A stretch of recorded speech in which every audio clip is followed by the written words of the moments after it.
Góðan daginn og velkomin í Silfur Egils. Við ætlum að vera dálítið mikið í framtíðinni í þessum þætti, seinni í þessum þætti. Við fáum Dag Eggertsson hingað og við ætlum að ræða við hann þessa sóknaráætlun sem hefur verið sett fram íslenskt samfélag.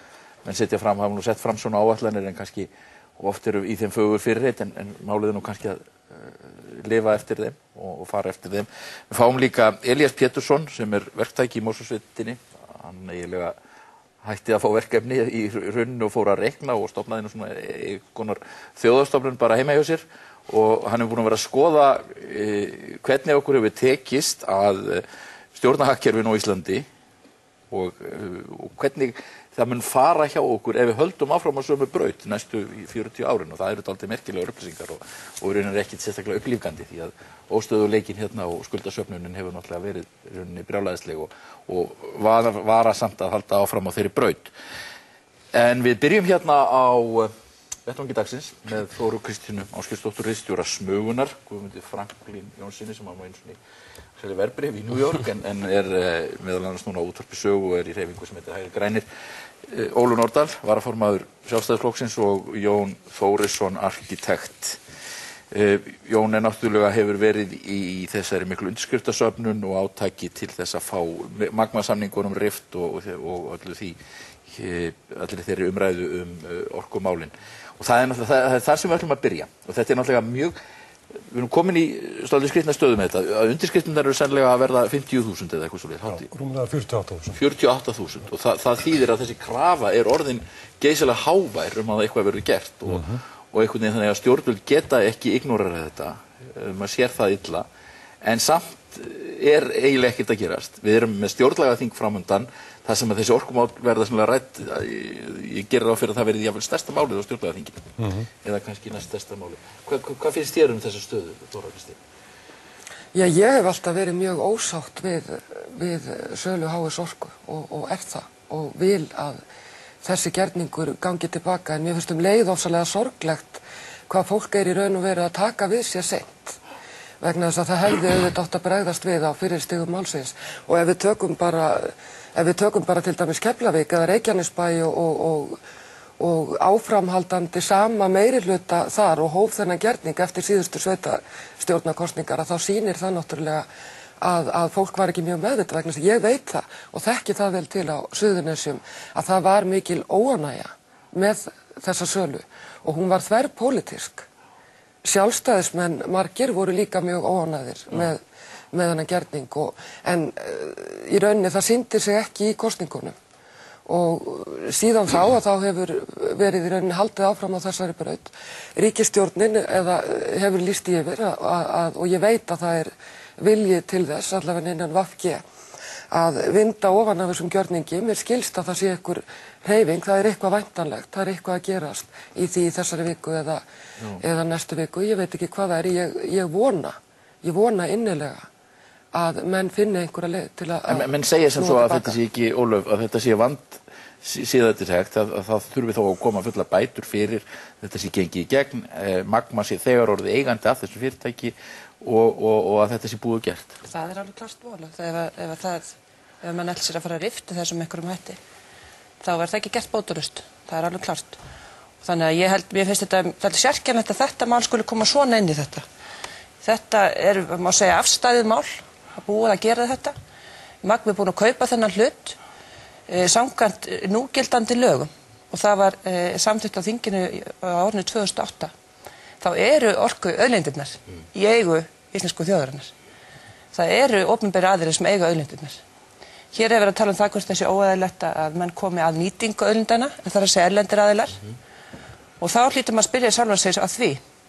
Ef að það á við orkuauðlindirnar, að erlendir aðilar með ekki koma að nýtingu á þeim, hvernig rýmar það við stefnu ríkisstjórnarinnar að sækja aðild að Evrópusambandinu og opna þetta sjávarútvegsauðlindir? Þannig að mér finnst að menn vilja fara að tala framtíðina og ég vil taka þátt í því. Og ég held sé mjög brýnt að orkumálin sé rædd á víðum grundvelli.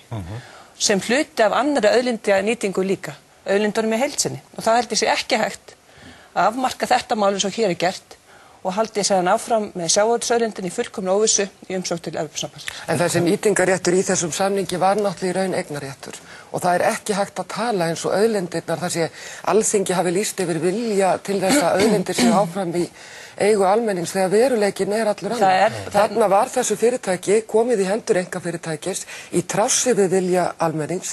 Það var notuð til þess hjáleið í lögum og stjórnvöld þau brugðust ekki við eins og vilji var til út í þjóðfélaginu með því að stöðva þetta meðan það var hægt. Eigum við að tala Evrópusambandi í þessu samhengi vegna þess að staðreyndin sú að Evrópusambandi hefur enga skoðun á eignarhaldi. Evrópusambandi hefur ekki skoðun á því hvort að auðlindirnar eru í ríkiseigu eða í eigu einkafyrirtækja.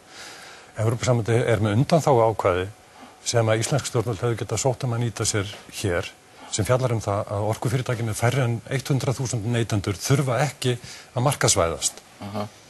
En það kemur ekki eignarhaldinu við? Nei, það kemur við þessu ferli sem hér í gangi með að koma þessu öllu á markað og síðast þegar ég hafði samband við HS Orku í haust varandi beiðnir okkar upplýsingar þetta mál, þá vakti það athygli mína að HS Orka og HS Veitur eiga að vera 2 sjálfstæð fyrirtæki óháð hvort öðru en það sami forstjórinn, Júlíus Jónsson með 1 netfang, 1 síma og 1 inngöngudyr. Hvernig er Orkuveitan náttúrulega ennþá á undanþágu. Já, ég meina af hverju hún undanþágu? Vegna þess að þetta of dýrt að gera þetta bara tóm della. Að skipta þessu upp í vinnslu og dreifingu. En Ólöf, telur þú að það sé að þetta sé búið og gert og það verði ekki hægt að rifta þessum gjörningi eða hvað? Ég held þið sagði hvernig þetta í fyrra sumar, eða í ágúst, þá var mikil órói á vettvangi ríkisstjórnar eins og sem ofta reyndar út af þessu máli. Einstakir þingmenn VG, sérstaklega Guðfríður Lilja Grétarsdóttir og Atli Gíslason, raun og veru skilyrtu stuðnings við ríkisstjórnina í því að þetta mál það að leysa. Nú komin janúar og nú segir Þóra Kristín eitthvað muni gerast í vikunni. Ég skil bara ekki hvernig menn ætla sér að fara að því. Ef að ríkið ætlar að fara inn í þetta, samningar sem eru á einkaréttarlegum grunni, þá það alveg klárt að ríkið að skapa sér skaðabótaskyldu og það verður þá bara að meta það í hverju það felst. Og síðan það náttúrulega þannig að hvað sem að öllu líður, það svo að það skýrt í lögum að auðlindirnar eru í opinberri eigu. Við getum hins vegar rætt það. Og það finnst mér æskilegt að menn lyfti þessu umræðu dálítið lengra og rætt. Hvernig sé best að haga þessari nýtingu? Hversu langur tíma á það að vera? Á að vera jafnlangur tími jarðvarma og vatnsafli? Þetta spurningar sem stæðilegt að spyrja. Lítum nú til framtíðar með þetta mál. Við skulum gera það. Gerum það endilega vegna þess að 130 ári er langur tími. Við skulum ekki gleyma því að auðlindirnar ekki bara í orkunni, það líka í sjónum og þar verðum að það fara fram með þessa ríkisstjórn og segja spyrjana því hvaða munur á þessu þegar kemur að sjávarútvegsauðlindinni og orkuauðlindinni. Hver skoðun þín á þessu magmamáli? Þú í rauninni skauta fram hjá því. Skoðun þín að HS Orka eigi að vera í eigu þjóðarinnar? Ég að segja við þig að sem ég finnst skipta mestu máli. Hver skoðun þín, Ólöf? Ég var enda að segja að auðlindirnar séu í eigu þjóðarinnar og þjóðin fái af því þann arð sem hún þarf. En ertu þá þeirra skoðunar að það eigi að rifta þessu samningi? Ég ekki á því að útlendingar megi ekki með einhvern neinum kringumstæðum koma inn í fyrirtæki á Íslandi. Ég algjörlega ósammála. Það grundvallar munur á því hvort verið að tala sjávarútvegsauðlindina, hvort það verið að tala að útlendingar taki þátt í orkuvinnslu hérna eða ekki vegna þess að orkan ein af grundvallar stóðum samfélagsins. Og það viðurkennt í öllum löndum að það hægt að fara með orkufyrirtækin með öðrum hætti og það ekki verið að tala það að við séum á móti erlendri fjárfestingu yfirleitt, bara þessi geiri sem við erum að tala og 130 ár, talandi framtíðina, mjög langur tími. Ég sem best alltaf að aðtúa leita þessum tíma. Og hitt sem þarf að skoða í þessu máli og mjög alvarlegt, það skoða tölurnar, kaupverðið. Orkuveita Reykjavíkur upphæðlega neitt til að selja sinn hlut í HS Orku vegna úrskurðar Samkeppnisstofnunar. Sá úrskurður hann reifar hvergi almannahag, heldur vitnar í amerísku lög og ameríska reglugerðir, málisundu stuðning sem verið að selja, þetta séu 2 sjoppur sem eru í samkeppni og önnur eigu mikið í hinni. Birgir Gíslason sem viðskiptafræðingur í Bretlandi, hann hefur reiknað út að Orkuveitan hefur tapað 9 milljörðum á þessum samningi. Síðan og hver kaupir, það meðal annars Casey Green, þeir eru í endurfjármögnun í miðju bankarhrunni. Á árinu 2010 þeir að 2009 og 2010 er þeir að díla þessi mál þegar að Geysi Green er ef ekki í gjaldþroti þá í greiðslustöðvun ásamt helstu eigundur sínum og samningurinn sem að gerður er þannig að lánin eru á 1,52% vöxtum, kúlulán til 7 ára. Peningarnir sem að skipta hendur hérna eru aflandskrónur sem eru keyptar á 50% afslætti í Luxemburg og það var í sjálfu sér ekki ólöglegt á þeim tíma sem það var gert. En fyrir vikið er Magma að fá þetta fyrir slik, eins og við segjum. Og þú meinar að það tala að bætunar þurfa að vera 30 milljarðar eða eitthvað svoleiðis fyrir þetta eða það er bara fjasta, sko, bókfært verð HS Orku hjá Magma er 27,5 milljarður. Já. Raunverulegi peningar sem skipta hendur hérna eru innan við 10 milljarðar og það er athyglisvert að taka til því að samkvæmt fréttum Morgunblaðsins af fjárhagsstöðu HS Orku á árinu 2009 þá var hagnaður HS Orku 6,8 milljarðar. Þannig að við getum með rúmlega 1 árs hagnaði af rekstri fyrirtækisins endurgreitt Magma þessa aura sem að þeir hafa lagt til í krónum nota bene. Við erum ekki að tala um gjaldeyri. En svo talað þetta muni fæla frá erlenda fjárfestingu. Það sem fæli frá erlenda fjárfesta er svona sjóræningja útgáfa af raunveruleikanum eins og hér er tíðkaður með skítasamninga. Sko, ég meina, má ég aðeins koma einu atriði hérna sem er að við höfum bent á að einkavæðingin í orkugeiranum er nákvæmlega eins og í bankageiranum og það eru vitni að því að hér hafi verið erlendi fjárfestar á ferðinni sem hafi viljað kaupa í HS Orku. Þeim var ekki hleypt á borðinu heldur að fyrirtækinu handstýrt í hendurnar á Magma. Og hvers vegna? Hverra hagsmanna var verið að gæta þar? Ekki mín, ekki okkar skattborgarna, það eru klárt mál. Þú ert alveg tilbúin til þess að fallast á það að HS Orka sé seld til einhver annara útlenga? Nei, ég er tilbúin til að fallast á það að ríkið taki þetta allt saman aftur yfir og við eins og við höfum gert síðustu áratugi, við erum réttaríki, erum við ekki sammála það? Í öllum réttaríkjum eru lög eignarnám, þau eru notuð þegar almannahagsmunir eru meiri heldur hagsmunir einstaklings eða fyrirtækis. Já, mér finnst þannig bara að það er ekki gott að afspurnar ef við ætlum að fara þjóðnýta fyrirtæki sem þegar eru komin hingað og mér finnst alltaf að líta á nýtingaréttin lengdin á tímanum og við erum alltaf að finna pjólu upp á nýtt, sko við getum alveg litið til normanna með hvernig þeir gera þetta og bæði þá með hugsanlega olíu sem við finnum á landgrunninu eða ekki og mér skilst þetta í Noregi séu 15 ár sem sagt nýtingatíminn og það er svona einhver tala sem maður myndi sætta sig við. En 65 ár er og pluss að geta lengt um helming, það er 120 ár, menn þetta er ekkert annað en eign.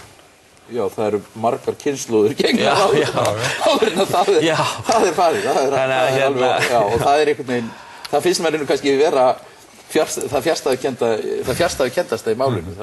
Það er samt sko, leiðum að segja að mér er eðlilegt að þessi tími sér heldur. Það er samt að gæta því að þetta er þannig starfsemi og það tekur mjög langan tíma að fjárfestinni. Og það þarf líka að gæta því þegar maður er að skoða tímalengdina að þeir sem eru að fara að fjárfesta, hvort sem það eru nú ríkið sjálft eða aðrir, þeir eru mjög lengi að koma þessari fjárfestingur raunveru að þann stað að menn eru farnir að hafa henni aðeins.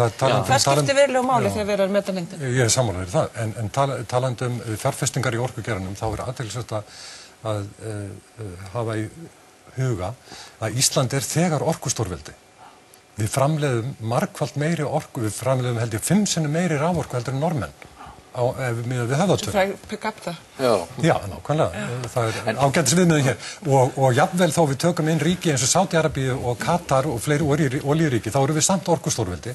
Vandinn er sá, og það kemur fram greinlega í skýrslunni sem kom út núna fyrir helgina framtíðar orkustefnuna, auðlindastefnuna, að við græðum ekkert á þessu. Þetta er bara helför sem hefur engan endi vegna þess að hagur okkar, hann liggur bara í framkvæmdunum. Þess vegna er þetta óseðjandi skepna. Það þarf alltaf að virkja upp á nýtt vegna þess að það er bara framkvæmdirnar sem skila arði, einföldun. Líktu á tölunar, við erum að fá við skulum bara lesa tölunar. Hvernig heldur við að byggja raforkukerfið á landinu? Landsvirkjun er að fá $23 á kilowattstund þegar að meðalverðið í Evrópu er $70. Horfðu nú á kerfið sjálft. Þú sér þetta er náttúrulega algjör einföld. Hver eru skuldir Landsvirkjunar og Orkuveitunar? Þetta sé fyrirtæki nýbúin að fara í stóra fjárfestingar. Sko, þú verður náttúrulega að horfa, sko, við skulum að ræða þetta á skynsamlegu nótum, en ekki segja að allt sem hér hafi verið gert sé bara einhver helfur. Er þetta rangar tölur? Þetta er alltaf ekki hægt að tala svona. Er þetta rangar tölur orkuverðið? Horfðu á kerfið í heild sinni. Já, ég veit að hverju það hefur skilað inn í þjóðarbúið. Þetta er líka það. En við þá ekki að horfa líka á hverju það hefði getað skilað inn í þjóðarbúið. Leyfðu þið orkunýtingunni þó að hafa það sem hún á. Það er ekki mikið. Við skulum aðeins fara annað og ég ætlaði að spyrja þig, Guðmundur. Það er ýmis mál og það er, við erum náttúrulega eitt af stórum málum Íslands núna og hefur náttúrulega verið alveg síðan hrunið. Það er hvernig að forvalta þessar eignir sem duttu í hendur bankana og eru í hendur bankana og menn hafa farið einhverjar leiðir. Það var stofnað Framtakssjóður Íslands þar sem að lífeyrissjóðirnir kaupa stórar eignir og eru núna síðan að selja þær áfram eða reka þær og svona. Og eitt af þessum málum sem stendur út af núna og er umtalað, það er þessi sala á Icelandic Group sem eru gamalt fiskvinnslufyrirtæki byggt á sölum. Þetta er gamla sölumeistar fræðfisting, þetta er svo ruglandi. Þetta er sem sagt sölumeistar fræðfisting. Já. Sko, við erum ennþá að velta okkur upp úr einkavæðinguna bönkunum núna og þessi fyrir sem sagt 7 árum síðan. Og í þessu tilfelli þá var þetta stærsta einkavæðing Íslandssögunnar. Þessi Vestia-díl sem var settur yfir í Framtakssjóð fyrir skipta á hlutabréfum. Já. Og þetta var 8 fyrirtæki, það er Icelandic Group og það er Teymi sem er inn í Hugurax, Vodafone og EJS og síðan Plastprent og Húsasmiðjan. Þetta fór allt út úr Landsbankanum á einu bretti. Já, og þetta fer út úr þetta var látið inn í Vestia og Vestia fer inn í Framtakssjóðinn og Framtakssjóðurinn lætur Landsbankann hafa hlutabréf í Framtakssjóðnum fyrir ca. 25%. Og þannig að ok, gott og vel. Það var skilyrði hjá Vestia eða Landsbankanum að fara í opið og gegnsætt ferli og þeir birtu á heimasíðu sinni hjá Vestia verklagsreglurnar. En síðan þegar þetta var fært yfir í Framtakssjóðina þá hurfu verklagsreglurnar af síðunni hjá þeim eftir að þeir fengu erfiða spurningar frá hinum og þessum og þar með þingmannum. Nú, Steingrímur, hann hefur sagt það í þinginu að hann er búinn að fyrirskipa bankasýslunni að segja Framtakssjóðnum að fara eftir reglunum, sem sagt verklagsreglunum, en þeir hafa ekki gert það. Og svo dúkar núna upp þetta að fyrirtæki sem heitir Triton Partners, sem er aflandseyju vogunarsjóður, einn af stærstu í heiminum, að lágmark billjón evru stærð og hann er með heimilisfest á Jersey og með skrifstofur í Frankfurt og London og Stockholmi og Luxemburg. Að þeir eru að kíkja og þeir eru með exclusivity agreement eða sem sagt engarétt af þessu. Að kaupa, já, að líta á dílinn. Já, líta á dílinn, já. Og það er svolítið einkennilegt vegna sem venjulega ferði í svona útboðsferli og velur út einhvern og gefur honum síðan exclusivity ef hann er nógu góður. Hérna er farið vitlaust að og það sem vekur athygli er það að heildarverðið á Vestia yfir til Framtakssjóðs var 15,5 milljarður en það er verið að tala um bara eitt fyrirtæki hérna og 80% af því á 40 milljarða. Og síðan heyrum við það, síðan náttúrulega þeir sem er í þessum sjávarútvegsgeira og þeir vita allt hvað er að gera í geiranum auðvitað og það er risafyrirtæki í Kanada sem heitir Highliner Foods sem áður var, sem við þekkjum undir nafninu Fisheries Products International sem er búin að versla í Íslandi í 50 ár. Þeir segja, hei, við höfum líka áhuga, við viljum borga 52,4 og þarna er ekki búið að fara í útboð.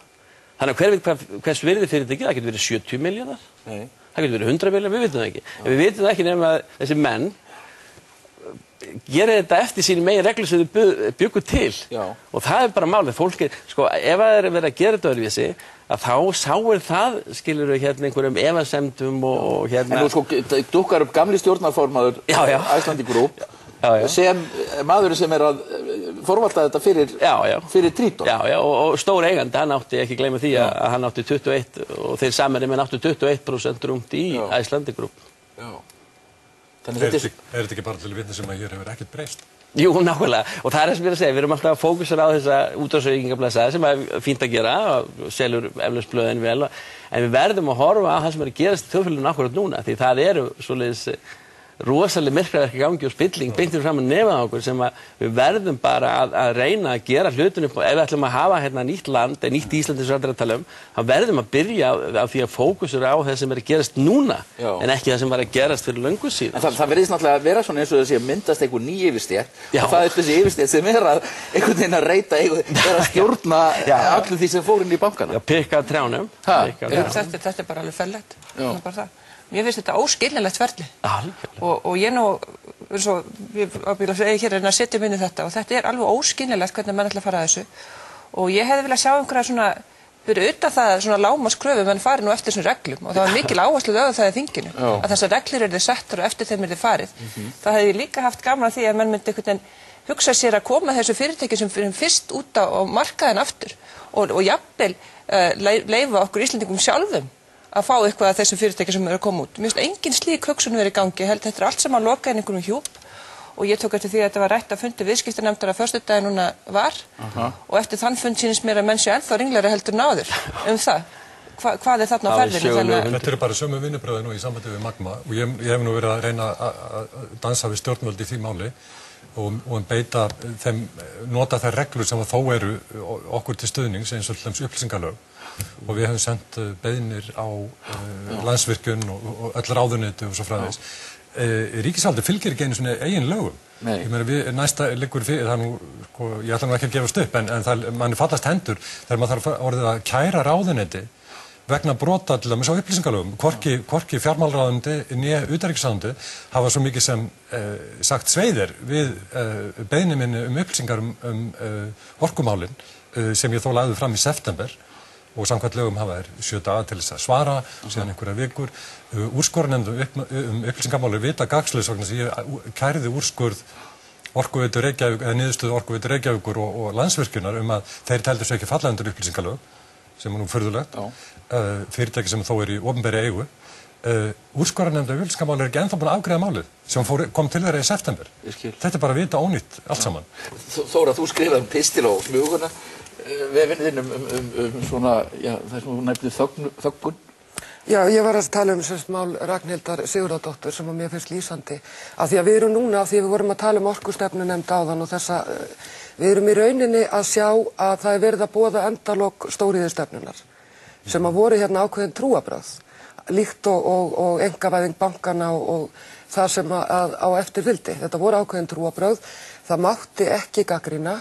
Það mátti ekki fjalla þessa hluti vegna þess að þetta voru trúarbrögð og menn bara drógu vagnin í þessari umræðu og refsuðu þeim sem að gagnrýndu.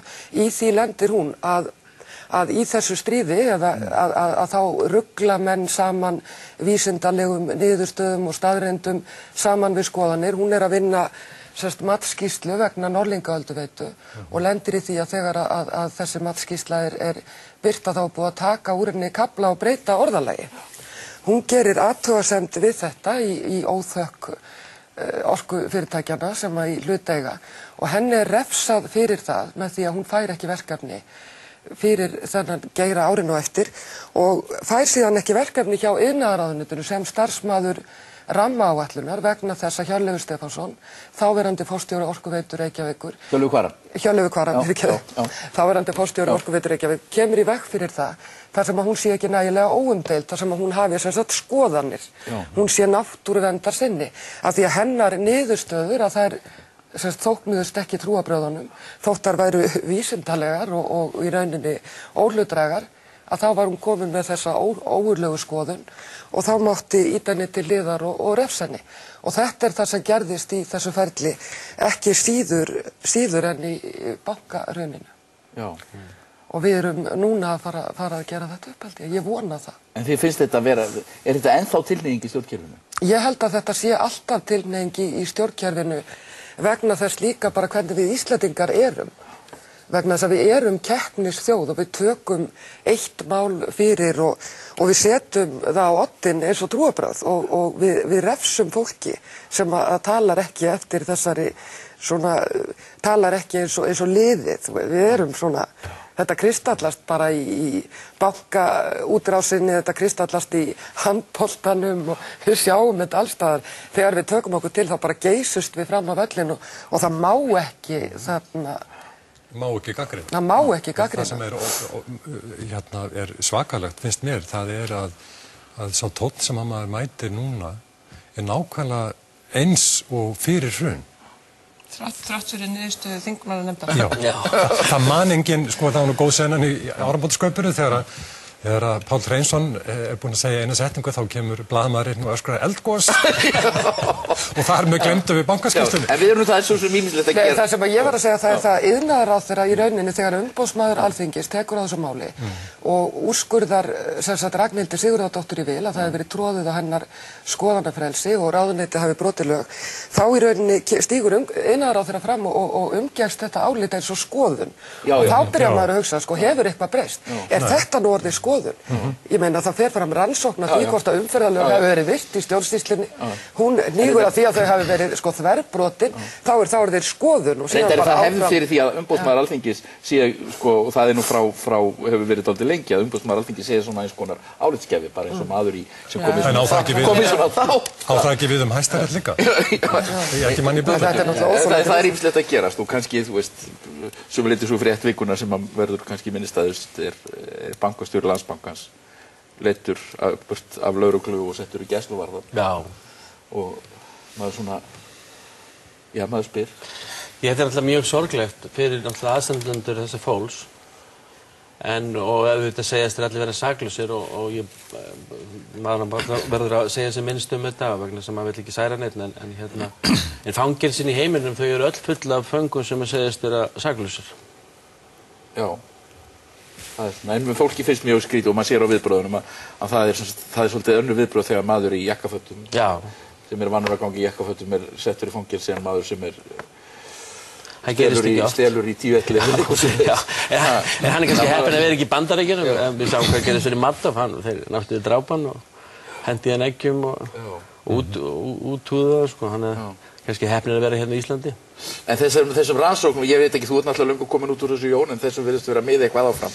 Já, ég held að sé best að ég segi sem minnst þetta, ég kannski veit meira ennþá þó ég sé hættur en flestir og náttúrulega má ekki tjá mig þetta en ég fagna því bara að þessi blóði renni þarna.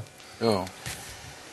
Þetta mun auðvitað taka mjög langan tíma þessar rannsóknir og ég held að það sé samt mikilvægt að við förum að komast áfram með þetta. Við erum búin að bíða eftir því fyrst komið auðvitað Kaupþing, þetta kemur svona greiðlega röð með stóru bankana. Þannig að mátti vona því að Landsbanki fari nú að birtast En það vekur náttúrulega samt sem áður athygli og ég er alveg sammála því auðvitað verður að rannsaka þessa hluti og menn verða að svara fyrir það sem gert var og það verður að klára þessi mál. En miðað við þær kröfur sem gerðar eru til gæsluvarðhalds almennt, það eru mikla kröfur gerðar til gæsluvarðhalds, þá er það óvenjulegt að rannsóknarhagsmunir séu 2 ára eftir hrun svo miklir að menn séu dæmdir í gæsluvarðhald. Og það er óvenjulegt.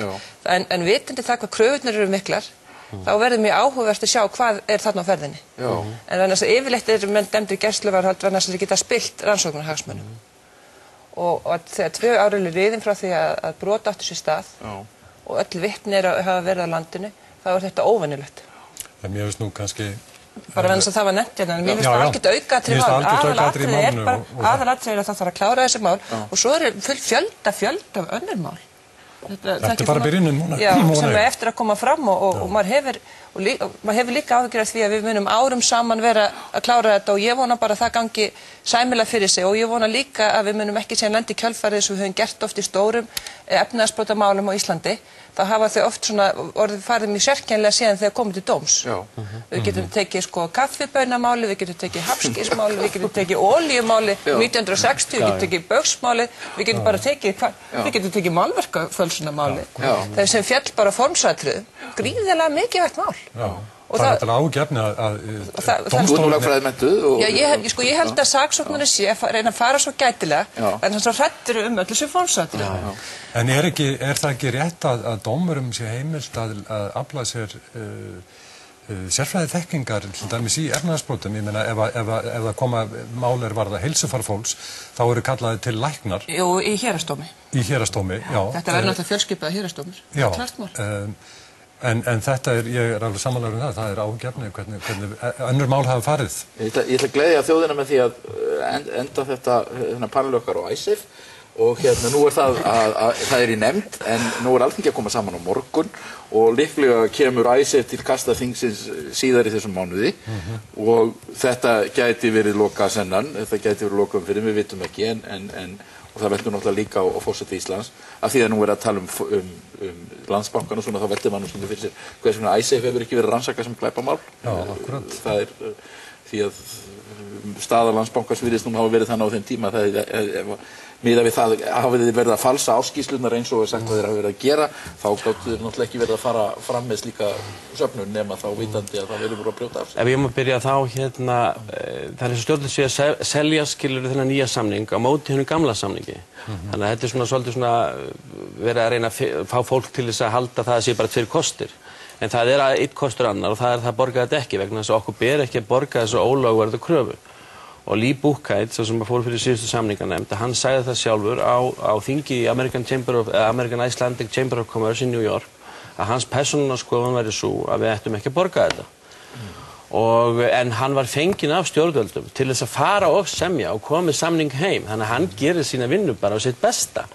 En hans persónulega skoðun er svo að við eigum ekki að greiða þetta. Og hann ekki einn um það. Og hann ekki einn um það. Það eru sérfræðingar í Evrópulöggjöf sem að segja að þetta ólögmæt krafa. Vandinn kemur til af ófullkominni löggjöf Evrópusambandsins. Og það ekki, það engin munur á þessum samningi og hinum. Við viljum bara, svo ég segi tala bara fyrir mig persónulega, ég bara vil ekki borga þessa skuld vegna þess að hún ólögmæt. Þetta ólögleg krafa að greiða skuld sem einkafyrirtæki stofnaði til og verið að reyna að koma yfir á íslensku þjóðina. Ég myndi vilja spyrja Breta, ef breska bankakerfið hefði farið á hliðina, hverjar hefðu upphæðina verið og hefðu breski skattgreiðendur vilja taka á sig þær upphæðir?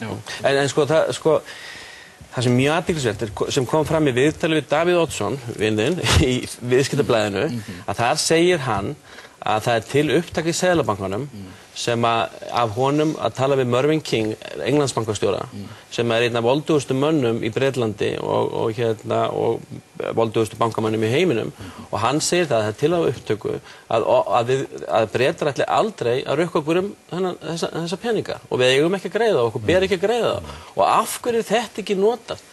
Af hverju er þetta ekki notað? Ég meina, þeirra aðal maður segir það að við eigum ekki að greiða þetta og þetta er ekki einu sinni notað, ekki einu sinni farið fram á að fá þessu sönnunga. Mér finnst nú aðeins af því að þið voruð að vitna í Lee Buchheit að hann hefði sagt að við ættum ekki að greiða þessu kröfu. Þá man ég ekki betur en hann hafi sagt það eftir að þessi samningu var lagður fram núna að hann mæti stöðuna þannig að þetta væri besti samningur sem við getum fengið og það væri stórkostleg hætt á því að ef þetta færi fyrir dómstóla þá myndi málið tapast. Og það yrði mjög erfitt fyrir íslenska þjóð að rísa undir því.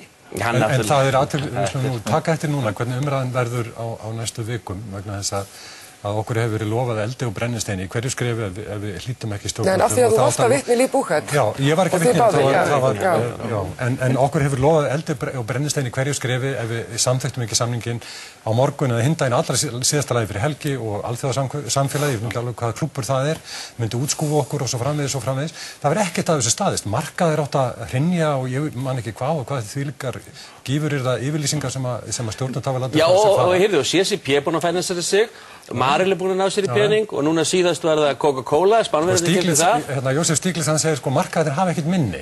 Þeir bara taka stöðuna hvernig hún er núna. Hver líkur á að þau geti borgað? Hverjir eru betri greiðendur heldur en fyrirtæki í opinberri eigu eins og Orkuveita Reykjavíkur og Ólöf, hvernig heldur þú að þetta fari í þinginu? Ég held í fyrsta lagi þá liggja okkur bara ekkert á með þetta mál. Nei, nákvæmlega. Og nú er 4. endurskoðunin hjá AGS í Höfn.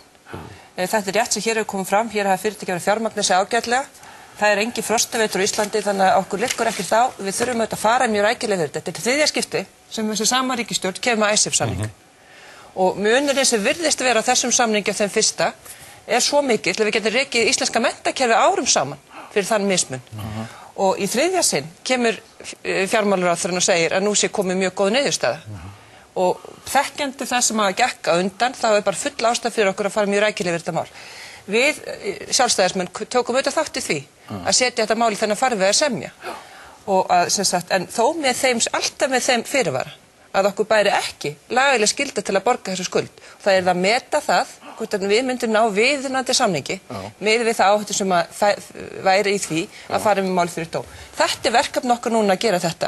Ég segi hins vegar að ríkisstjórn sem í þrígang er í vandræðum með að semja við erlenda aðila út af slíkum hlutum og ef hún getur ekki komið þessu gegn á sínu eigin frumkvæði, þá á þessu ríkisstjórn sjálfsögðu að víkja. En nú ertu, nú er Sjálfstæðisflokkurinn og nú höfum við haft mánuð til að skoða þessa samninga. Já, þetta er nú búið að vera inn í fjárlaganefnd, það búið að vera að koma gestir þar. Ég hef lesið samninginn, ég er ekki búin að lesa nógu vel allir þessu umsagnir. Stærsta atriði sem við deildum sumar 2009 í þessu máli, sem var þetta Ragnars Hall ákvæði, það kom ekki fyrir mjög seint inn í umræðuna. Og það er ekki með þeim hætti þessum samningi sem ég hefði helst kosið, á það bendir Indefense til dæmis í sínum umsögnum. Þetta er bara eitt af því við þurfum að fara yfir. Ég ætla ekki að falli þá gildru sem ég finnst stjórnarflokkurinn hafa fallið því, að lýsa því bara yfir að ekki nógu vel skoðuðu máli, að málinn skyldi klára með einhverjum hætti. Ég ætla ekki að gera það. En ég vona að þið skoðið máli vel og gefið ykkur tíma og mér finnst það alveg frábært að við gera það. En passinu bara að láta hagsmuni þjóðarinnar vega þyngra en hagsmuni Sjálfstæðisflokksins. Hagsmuni þjóð, ég ætla að láta auðvitað það, í þessu máli, eins og öllum málum, muni hagsmuni þjóðarinnar ganga einmitt framar öllum öðrum flokkshagsmunum og það hefði ég gaman að sjá. Ég hefði gaman að sjá það, hvort að það sé eins.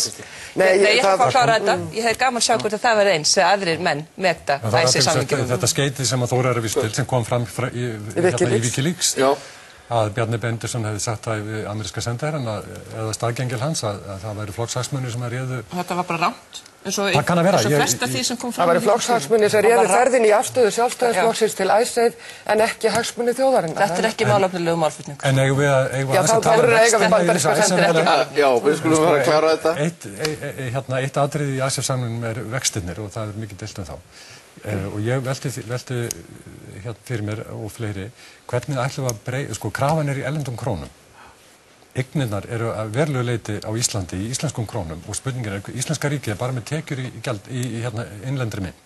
Hvernig ætlum við að breyta ef við segjum svo við göngumst inn á þessu skuldbindingar sem ég tel ófært, segjum svo við gerum það.